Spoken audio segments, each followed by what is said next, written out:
இப்ப வடகிழக்கு போய் எட்டி பார்த்தோம்னு வச்சுக்கோங்க, அந்த இடத்துலயே நின்னு வடகிழக்குல இதுல புதன் தான் இருப்பாரு. தென்கிழக்குல போய் பாத்தீங்கன்னு வச்சுக்கோங்க, சந்திர பகவான் தான் உட்கார்ந்திருப்பாரு. தென்மேற்கு மூலையில போய் பாத்தீங்கன்னு வச்சுக்கோங்க, அந்த இடத்துல ராகு பகவான் தான் உட்கார்ந்திருப்பாரு. வடமேற்கு மூலையில போய் பாருங்க, கேது பகவான் தான் உட்கார்ந்திருப்பாரு.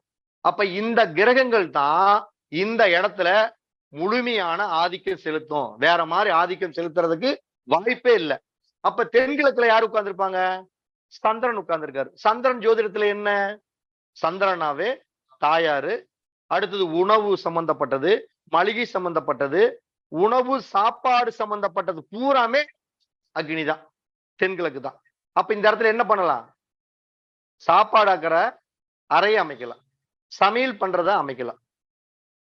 புரியுதுங்களா? அப்ப இந்த இடத்துல தென்கிழக்குல சமையல் பண்றத பண்ணுமே தவிர இத போய் தூக்கிட்டு போய் நீர் இருக்கிற இடத்துலயும் நிலம் இருக்கிற தத்துவத்திலயும் வைக்கலாமா? வச்சா என்ன ஆகும்?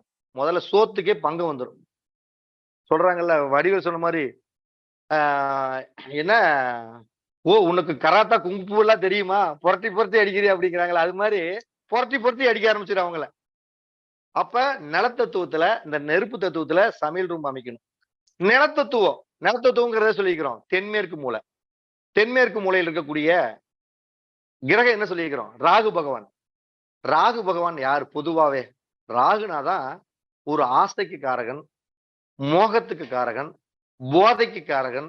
எல்லா விதத்திலையும் ஒரு விதத்துல ஒரு போதையை கொடுக்கணும். அவர் யாருன்னா ராகு தான். அது குடும்ப போதையா இருக்கட்டும், தண்ணி போதையா இருக்கட்டும், எந்த போதையா இருந்தாலும் ராகு தான். அப்ப இந்த தென்மேற்கு தூளின் நிலத்தத்துவம் அப்படின்னா, நிலம்னா என்ன? ஒருத்தன் கஷ்டப்பட்டு போய் உழைச்சிட்டு வந்தான்னா வீட்டுல வந்து நிம்மதியா படுத்து தூங்கணும். அப்ப படுத்து தூங்கக்கூடிய அந்த படுக்கை அறை அப்படிங்கிறது ஒரு கணவனும் மனைவியும் ஒரு அந்யோன்யமாக தாம்பத்திய சுகத்தோடு வாழக்கூடிய அந்த போதை அப்படிங்கக்கூடிய ஒரு விஷயத்தையும் அந்த தென்மேற்கு மூலையான நிலத்தத்துவத்துலதான் முதல்ல படுக்கை அறை அமைக்கணும். ரெண்டாவது வாயு மூலை அப்படிங்கிறது என்ன? அது காற்று உடைய மூலை. காற்றுன்னு என்ன?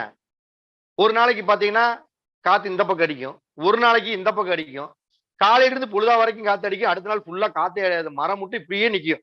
இந்த சொல்றாங்கல்ல பழமொழி, இஞ்சி தின்ன குரங்காட்டு நின்றுட்டு இருக்கான் பாரு. நான் இஞ்சி மட்டும் ஒரு குரங்கு கொடுத்து பாருங்க, தின்னுட்டு இப்படியே தான் நிக்கும்.